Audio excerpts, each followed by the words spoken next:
అందరికీ నమస్కారం. కూటమి ప్రభుత్వం అధికారంలోకి వచ్చి 40 రోజులైంది. రాష్ట్రంలో శాంతి భద్రతలు ఏ విధంగా ఉన్నాయో మనందరం చూస్తూ ఉన్నాం. అత్యంత దారుణంగా మహిళలకి రక్షణ లేని పరిస్థితి మనకు కనిపిస్తూ ఉంది. రోజుకొక సంఘటన. గత 2-3 రోజులుగా అయితే రోజుకి 2-3 దారుణమైన సంఘటనలు మనం చూస్తూ ఉన్నాం. నిజంగా రాష్ట్రంలో ఉన్న ఆడపిల్లల తల్లిదండ్రులు భయపడిపోయే పరిస్థితి, తమ బిడ్డల్ని బయటికి పంపాలంటే భయపడిపోయే పరిస్థితి. ఇంతగా లా అండ్ ఆర్డర్ దెబ్బతినడానికి కారణం అర్థం కావట్లేదు. ఎంత దారుణంగా ప్రభుత్వం ఆడపిల్లలకి రక్షణ ఇవ్వడంలో వైఫల్యం చెందింది మనం అర్థం చేసుకోవచ్చు. అసలు నంద్యాల జిల్లాలో ముచ్చిమరిలో అయితే ఇన్ని రోజులు, ఇంచుమించు 12 రోజులైనా కూడా ఆ ఆడబిడ్డ మృతదేహాన్ని కనిపెట్టలేకపోయారు అంటే ప్రభుత్వం తాలూకా చేతకానితనం మనకు క్లియర్గా అర్థమవుతూ ఉంది.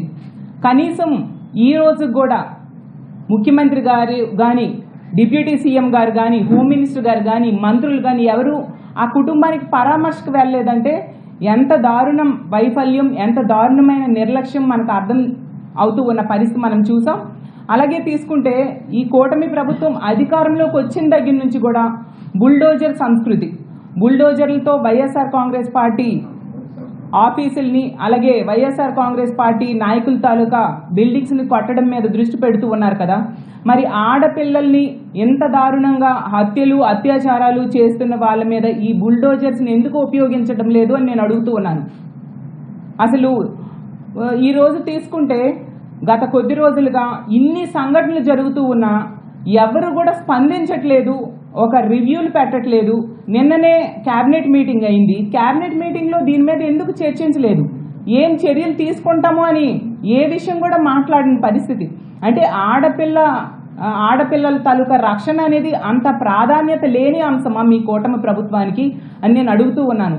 అసలు ఆడపిల్లలు అనే వాళ్ళు ఉన్న ప్రతి ఇంట్లో కూడా ఈరోజు వణికిపోతూ ఉన్న పరిస్థితిని మీరు కల్పించారు. అసలు తీసుకుంటే చంద్రబాబు నాయుడు గారైనా, పవన్ కళ్యాణ్ గారైనా, లోకేష్ గారైనా అంబానీ లాంటి వాళ్ళ ఇళ్లలో పెళ్ళిళ్ళకి వెళ్ళారు, తప్పులేదు. కానీ అదే విధంగా మన రాష్ట్రంలో ఇన్ని సంఘటనలు జరుగుతున్నాయి కదా, వాళ్ళ కుటుంబాలకి పరామర్శకు వెళ్ళాలనేసి మీకు గుర్తుకు రాలేదా అని నేను అడుగుతూ ఉన్నాను. హోమ్ మినిస్టర్ గారు అయితే ఈ కూటమి ప్రభుత్వం అధికారంలోకి వచ్చిన వెంటనే ఆవిడ చెప్పారు, మా కూటమి ప్రభుత్వం అధికారంలోకి వచ్చింది, ఈ రాష్ట్రంలో ఉన్న ఆడపిల్లలందరూ కూడా ప్రశాంతంగా నిద్రపోవచ్చు అని చెప్పి. ఎక్కడ నిద్రపోతూ ఉన్నారు?